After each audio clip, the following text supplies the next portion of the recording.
I want to know your insight, Josh, because when I look at Intel, I think dinosaur. I think they haven't been innovative. They can't catch up to the nanometers of in the fabs of all the other semis, but they got the largest allocation in the Chips Act, so they're gonna stay alive. I want to know what is it about Intel, why we keep saying it's a dead company, it's a dead company, but it doesn't go anywhere. Intel's had a lot of problems, and the irony here is Andy Grove, who's the founder of Intel, famously titled his book "Only the Paranoid Survive." Intel wasn't paranoid enough. They allowed for this massive shift in computing, uh, this revolution in computing to happen around them without them. So Intel was the most important semiconductor stock in the world, certainly in America. It was the largest weighting in the semiconductor index. It was a Dow component. It was a quote unquote bellwether.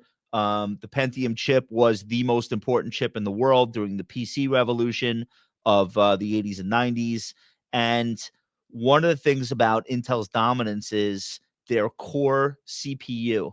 So the CPU is basically like the chip that carries out the most important functions of the PC, of the machine, of the server.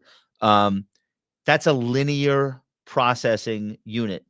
So what that means is it does one operation, then it does the next operation, then it does the next operation, and that was fine for the way that we built Internet 1.0, Internet 2.0, all the PCs, all the servers. Here's what's changed.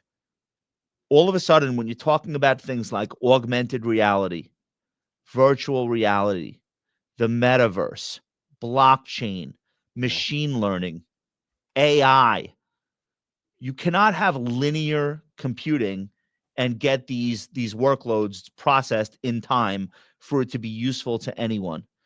So the venture capitalists who were funding some of these early virtual reality companies and AI companies, they had to find a different version where it was not linear, one operation after another, but it was parallel processing. They needed chips that can do multiple things all at the same time. And interestingly enough, they found those chips in the most unlikely of places, video games. Yep. NVIDIA's business up until 2017, 2018 was like, I don't know, 90% supplying Gamers. graphics chips to computers and video game consoles. So Xbox and PlayStation and Nintendo and all the computer games. Parallel processing is how these video games render their graphics in real time based on moves that you're making as a player. Jensen Huang realized really early that there was something special about parallel processing that put it in a pole position for these next generation technologies in a way that Intel did not arrive at. They didn't figure this out. And as a result, they have just gone on this absolute rampage at being the chip company that every modern data center needs to build around. It's not that you don't need CPUs, of course, you still do. The CPUs are less valuable, margins are lower, and they're less important to the future of computing. You can't do anything now without Yeah. GPUs. So when you hear about hundreds of billions of dollars worth of investment in cloud data center, all of that build out is utilizing GPUs at the core, and Nvidia has like 80 something percent market share. So that's the thing that came out of nowhere that put Intel into this position of trying to play catch up. But they have so many other issues. They pivoted the business where they said we're going to get heavy into the fab business.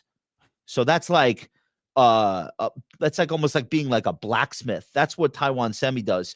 They're going to build clean rooms and manufacture chips. They're going to be like this industrial powerhouse that produces chips. Okay, sounded good at the time, not that sexy. It's not a high margin business. And that's the pivot that I think really set them down the wrong road. So while the whole world was focused on parallel processing, Intel's like, oh, we're going to build a smokestack. And we're going to borrow money from the government to do it, or we're going to get a government grant in the CHIPS Act. it just was not a great strategy. They had a CEO step down. I think there was like a sexual harassment thing. Yep. They've made so many missteps. It's not clear what the road back will be. And it's not that there's no opportunity in the stock at all. It's that there are too many other exciting things happening at companies like Broadcom, and you guys mentioned ASML AMD and just faster than Micron CPUs. and AMD. There's just like nobody's even looking at Intel right now. They might turn themselves around somehow.